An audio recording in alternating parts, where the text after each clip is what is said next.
গুরুত্ব আর জরুরি এই দুটোর মধ্যে কিন্তু অনেকেই ভুল করে ফেলে এবং ভুলবশত অনেক বিপদও হয়ে যায়। এই প্রসঙ্গে নিয়ে একটি অসাধারণ গল্প আজকে আমি তোমাদের কাছে শেয়ার করছি।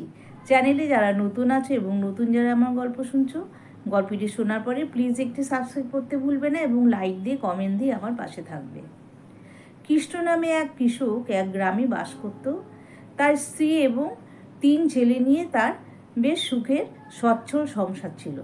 তার ছিল 2টো গরু আর 2টো বলদ। গরুর দুধ বিক্রি করতো আর এদিকে বলদ দিয়ে জমিতে চাষ করতো, লাঙল ফলাতো, আর এদিকে অন্যের জমিতেও সে লাঙল চড়াতো সেই বলদকে দিয়ে। এভাবে তার যা ইনকাম হতো সেই দিয়ে মোটামুটি কোনো রকমে তার সংসার চলতো। আর কাজের শেষে সে কিন্তু একটু ঠাকুরের নাম কীর্তন শুনতে ভীষণ ভালোবাসত। তো এরকমই কাজের শেষে প্রায় সে যেখানে ঠাকুরের নাম কীর্তন হয় সেখানে সে চলে যায় এবং বেশ রাত করে বাড়ি ফিরে। তো এরকমই একদিন সমস্ত কাজের শেষে বিকেলবেলায় সেই কৃষ্ণ বেরিয়েছে গ্রামের পথে। যেতে যেতে দেখে পাশের গ্রামে একটি গাছের তলায় একজন গেরুয়া বসন পরা এক মুনি ঋষির মতো প্রচুর লোক তার সামনে বসে আছে। উনি সবাইকে সুন্দর কথা বলছে ঠাকুরের এবং সুন্দর জ্ঞানের বাণী শোনাচ্ছে। এই শুনে কৃষ্ণ সেখানে বসে পড়ল এবং অনেকক্ষণ ধরে সেই জ্ঞানের বাণী শুনে সে আপ্লুত হয়ে গেল।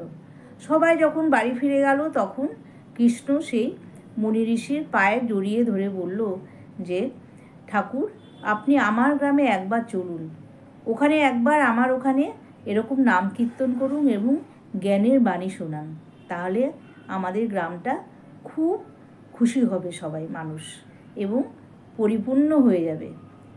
এই কথা শুনে সেই মুনি ঋষি ছিলেন স্বয়ং বুদ্ধদেব। তিনি তখন বললেন, ঠিক আছে, যাব। এই কথা শুনে সেই কৃষ্ণ খুব খুশি হলো। খুশি হয়ে সে আনন্দে তার বউয়ের কাছে এসে বলল, জানো জানো, আমি একজনকে আমার গ্রামে আসতে নিমন্ত্রণ করেছি। কৃষকের বউ তো মাথায় হাত, একেতে তাদের সংসার কোনো রকমে চলে, তার মধ্যে কে আসবে? তখন কৃষ্ণ বলল যে, না না, উনি আমার বাড়িতে আসবেন না, উনি আমাদের গ্রামে আসবেন, উনি নাম কীর্তন শোনাবেন এবং জ্ঞানের বাণী বলবেন।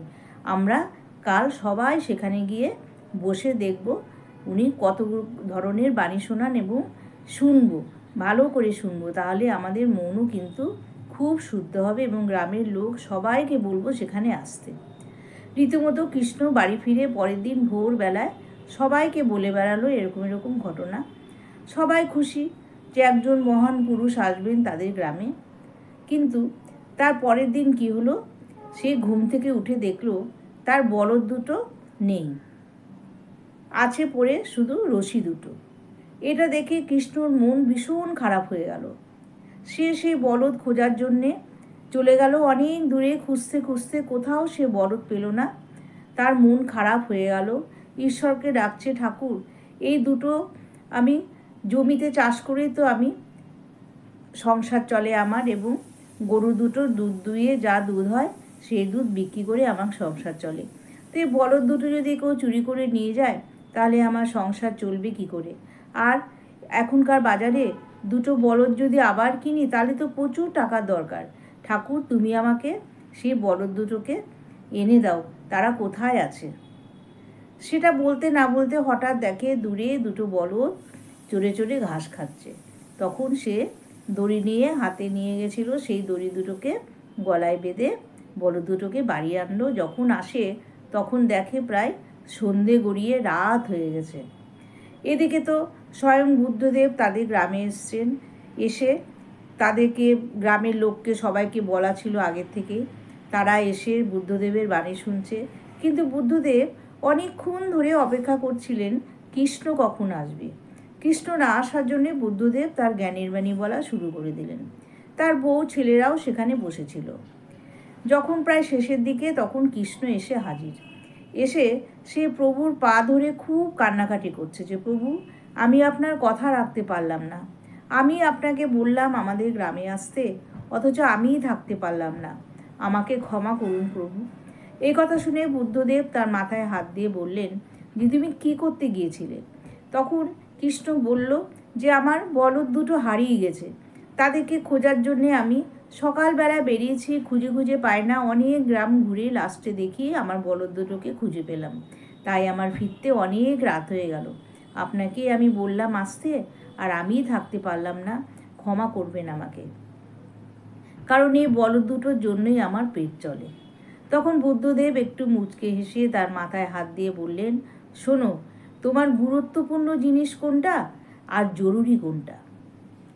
তখন কৃষ্ণ তার কথার কোনো উত্তর দিতে পারল না। সে বুঝতেই পারছে না কোনটা গুরুত্বপূর্ণ আর কোনটা জরুরি। তখন সে বলল যে, ঠাকুর, আপনার কথার আমি কিচ্ছু মানে বুঝছি না। তখন বুদ্ধদেব বললেন যে, দেখো, তোমার যেটার জন্য পেট চলে তুমি সেই কাজটাই আগে করবে। অর্থাৎ তোমার গুরুত্বপূর্ণ কাজ হচ্ছে বলদ দুটোকে খুঁজে বের করে আনা, কারণ সেই বলদ দুটো চড়িয়েই কিন্তু তোমার পেট চলে। তার জন্যে তুমি যা কাজ করেছো একদম ঠিক করেছো।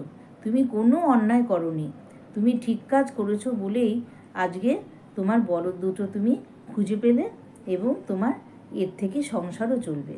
আমি আবারক্ষণ আসবো, কিন্তু তোমার বলদ দুটোকে যদি খুঁজে না পেতে তাহলে তোমার কী দশা হতো? এর জন্য কোনো আফসোস করবে না, তুমি একদম ঠিক কাজ করেছো। মানুষ প্রত্যেকে কিন্তু এই দুটো জিনিসের মধ্যে ভুল করে ফেলে, গুরুত্বপূর্ণ কাজ কোনটা আর জরুরি কাজ কোনটা। এই কারণে প্রত্যেককেই দুটোর মধ্যে একটাকে বেছে নিতে হয়, অর্থাৎ যেটা গুরুত্বপূর্ণ কাজ। বুদ্ধদেব সে কথাই কৃষ্ণকে বললেন এবং কৃষ্ণ বুদ্ধদেবকে প্রণাম করে বুদ্ধদেবকে আবার নিজের জায়গায় এগিয়ে যেতে সাহায্য করল। তাহলে বন্ধুরা, আমরা প্রত্যেকেই কিন্তু ভুল করে ফেলি। গুরুত্বপূর্ণ আর জরুরি কাজের মধ্যে কিন্তু আমরা দুটোকে গুলিয়ে ফেলি। আমরা বুঝি না কোনটা গুরুত্বপূর্ণ কাজ আর কোনটা জরুরি। যেটার জন্যে আমার সংসার চলবে কিংবা যেটার জন্যে আমার বাড়ির একটা ক্ষতি হয়ে যাবে, সেই কাজটাই কিন্তু আমরা আগে করব। তাহলে আমার গল্পটি আজকে কেমন লাগলো তোমরা প্রত্যেকে কমেন্ট বক্সে জানাবে এবং খুব বেশি করে শেয়ার করে দেবে। যেসব মানুষরা এখনও বুঝতে পারে না এবং আমরা অনেকেই এখনও বুঝতে পারি না যে গুরুত্বপূর্ণ কাজ কোনটা আর জরুরি কাজ কোনটা, হয়তো এই গল্পের থেকে তারা কিছুটা বুঝতে পারবে। তাহলে আজকে আমি আসি, টাটা।